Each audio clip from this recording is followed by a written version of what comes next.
आपको पता है ये सर्टिफिकेट क्या है? ये सर्टिफिकेट आपको तब मिलता है जब आपके 10th में किसी भी सब्जेक्ट में 100% स्कोर आता है। इसका मतलब ये होता है कि जब आप पूरे जिसने भी बोर्ड एग्जाम दिए हैं उसमें 0.1% स्टूडेंट्स में आते हो तब आपको ये सर्टिफिकेट मिलता है। क्या आपको ऐसा लगता है कि बिना कोचिंग के 97% नहीं ला सकते हो? मुझे भी ऐसा ही लगता था, पर जब रिजल्ट आया, जब मेरे 97.2% आए, तो शायद मेरा परसेप्शन जो था वो चेंज हो। कैसे मैंने किया, कैसे ये सारी चीजें करी, आइए इस वीडियो में जानते हैं बिना किसी फिल्टर के। सबसे पहली बात आप ये जान लो कि मैं हूँ कौन। मैं हूँ Sushmita Pandey and currently I am a medical student pursuing journey from All India Institute of Ayurveda from Goa. And how I scored 97.2% in class 10 boards, वो मैं बताने वाली हूँ। और अगर आपने इसको फॉलो किया तो आई एम 100% श्योर कि आप भी उन टॉपर्स में से होंगे। बट आपको फॉलो करना है, ये पहली चीज़ है। सबसे पहले आते हैं हम हमारे स्टेप नंबर 1 में। तो स्टेप नंबर 1 आपका क्या है कि आपका जो बेस होना चाहिए दैट इज एनसीईआरटी। कोई भी ऐसी रैंडम आपको कोई बुक नहीं उठानी। सबसे पहले आपको एनसीईआरटी का कोर कंसेप्ट पता होना चाहिए कि अच्छा ये सारी चीजें हैं तो पहले मुझे ये सारी चीजें करनी है। हर एक चीजें, डेफिनेशन, डायग्राम्स वगैरह जो भी एनसीईआरटी में है वो आपको 102% आनी चाहिए। अगर मैं बात करूँ साइंस के लिए और मैथ्स के लिए, आप थोड़ा एक्स्ट्रा रेफरेंस बुक ले सकते हो। पर्टिकुलरली साइंस में भी बात करूँ तो फिजिक्स के लिए लो, और अगर आपका जो मैथ्स है दैट इज उसके लिए आप RS अग्रवाल के क्वेश्चंस, उसके सिर्फ एग्जांपल्स करो, क्वेश्चंस और ज्यादा करने की जरूरत नहीं है। स्टेप नंबर 2 में, स्टेप नंबर 2 क्या है? दैट इज योर खुद के बनाए नोट्स। जब आपने एनसीईआरटी को फोकस रखते हुए आपने खुद के नोट्स बनाए तो ये आपका शस्त्र की तरह काम करेगा at the time of revision when you will be do pre boards या फिर आप बोर्ड्स होंगे। तो यही चीज है जो आपको 100% स्कोर करने में हेल्प करेगा। आई नो कि आपको स्टार्टिंग में थोड़ा मोनोटोनस, थोड़ा बोरिंग लगेगा कि क्यों मैं नोट्स बनाऊं, क्या ही इसका काम है। बट अगर आपने एक बार नोट्स बना लिए तो trust me, you will going to rock in the exam. ठीक है, एक क्विक आपको टिप देती हूँ ये चीज कि जब भी आप कोई चैप्टर रिवाइज कर रहे हो तो उसको क्या करना है कि आपको अंडरलाइन करना है कोई भी इंपॉर्टेंट चीज कि अच्छा इससे MCQs बन सकते हैं या इससे आपके फिल इन द ब्लैंक्स बन सकते हैं, यहाँ से क्वेश्चन बन सकते हैं। अंडरलाइन करने से क्या होता है कि आपके दिमाग में, आप अंडरलाइन करते हो या लिखते हो तो वो आपके दिमाग में परमानेंट मेमोरी बन जाती है। तो ये हो गया हमारा step number 1 clear, that is आपको एनसीईआरटी पे फोकस करना है। स्टेप नंबर 2 क्या है? आपको खुद के शॉर्ट नोट साथ साथ में बनाते चलना है। स्टेप नंबर 3 पे आते हैं, that is PYQs and sample papers which plays a very very important role. आपको ये बात याद रखनी है, बोर्ड्स में कोई नए क्वेश्चन नहीं बनते हैं। Trust me on this, boards में कोई नए क्वेश्चन नहीं बनते हैं। मैंने 100% स्कोर किया था साइंस में, 100% स्कोर किया था SST में, एंड मैंने 97% स्कोर किया था मैथ्स में।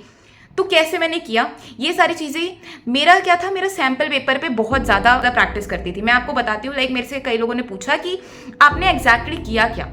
तो मैं क्या करती थी कि मेरे को, जब मैंने क्वेश्चन सॉल्व किए, मैंने RS अग्रवाल भी लगाई, NCERT भी लगाई, और उसके बाद भी मेरे क्वेश्चन अच्छे से नहीं बन रहे थे, तो मैंने क्या किया, मैंने सैम्पल पेपर उठाया। एंड यू वोंट बिलीव, जब मैंने सैम्पल पेपर पहली बार दिया था तो मेरे अराउंड 40 मार्क्स आए थे। और उस टाइम पे भाई मैं रोई ज़रूर थी। मैं उस टाइम पे I use to cry on very very small things. मैं रोई थी, बट मैंने ये चीज़ देखी थी कि ठीक है, कुछ भी हो हम करेंगे करेंगे करेंगे। और जो भी क्वेश्चन गलत होते थे उसको मैं सर्कल कर लेती थी कि इसको मेरे को 2-3 बार और लिखना है। तो इससे क्या होता है कि आप अगर जब अपनी गलतियों पर काम करते हो ना तो वो आप फ्यूचर में रिपीट नहीं करते। तो इसीलिए सैम्पल पेपर बहुत ज़रूरी है, जिससे आपको पता चलता है कि आपकी गलतियाँ क्या है, आपको किस पे फोकस करने की ज़रूरत है। ठीक है, फिर आते हैं हमारा स्टेप नंबर 3 हो गया। स्टेप नंबर 4 क्या होता है कि that is discipline and consistency. ऐसा नहीं है कि मैं आज खूब ज़्यादा, अगर मैंने चलो डेली देख ली तो मैं अब 10 घंटे पढ़ाई करूंगा, 4 घंटे पढ़ाई करूंगी, ऐसा नहीं होता है। आपको कंसिस्टेंटली हर रोज 2-3 घंटे आपको देने ही हैं। डेली आपको ये डिसाइड करना है कि 10 क्वेश्चन मुझे मैथ्स के सॉल्व करने ही हैं, मुझे साइंस के डायग्राम्स वगैरह, डेफिनेशंस देखने ही है, SST के मैप्स वगैरह की तैयारी मुझे करनी ही है। जो क्वेश्चंस होते हैं, non cooperation movement, civil obedience movement, क्या क्या होता है उसके बारे में मुझे जानना ही है। ठीक है, पावर शेयरिंग क्या होता है, एग्जैक्टली फेडरलिज्म का क्या मतलब होता है, ये सारी चीज़ें जब आप पढ़ोगे तब आपको समझ आएंगी। ठीक है, फिर आते हैं स्टेप नंबर 5 पे, that is cut off your distractions. इस चीज़ पे I would thank my parents a lot कि मेरे पास, जब मैं 10th में थी तो मेरे पास कोई खुद का फ़ोन नहीं था। मेरे पास खुद का फ़ोन तभी आया जब मैं कॉलेज में आई, एंड उस चीज़ के लिए I am very very thankful to them. जिससे क्या होता था कि अगर मेरे को डिस्ट्रैक्शन नहीं होते थे तो मैं अपनी चीज़ों पे फोकस कर पाती थी, और मैं अपनी जो भी क्वेश्चंस होते थे उसको मैं करती थी। मैं जो भी डायग्राम्स वगैरह होते थे उनको रिवीजन वगैरह हमेशा करा करती थी। तो डिस्ट्रैक्शंस की मेरी कोई बात ही नहीं थी। एक बात याद रख लो, डिस्ट्रैक्शन आपको कट ऑफ कर देने हैं अगर आपको टॉप करना है तो, ठीक है। फिर आपका last step and the very very most important step, that is revision. Revision आपका रामबाण तरीका है। रिवीजन आपको रोज करना है, आपको फॉर्मूला नोटबुक बनानी है, आपको डेफिनेशन की नोटबुक बनानी है, डायग्राम्स बना के आपको ऐसे ऐसे टू डू लिस्ट पे ऐसे करके चिपका दो सामने कि अगर आप ब्रश करने भी जा रहे हो तो आपको दिखे वो। एक जो आपका मेटल की रिएक्टिविटी होती है उसका आप चार्ट बना लो, उसकी कोई मॉनिक्स बना लो, जो बहुत हेल्प करते हैं at the end of the exam. और अगर कोई भी डाउट है, सेल्फ डाउट अपना खत्म कर दो, मेहनत करो, और मुझे विश्वास है अगर मैं कर सकती हूँ तो आप भी कर सकते हो।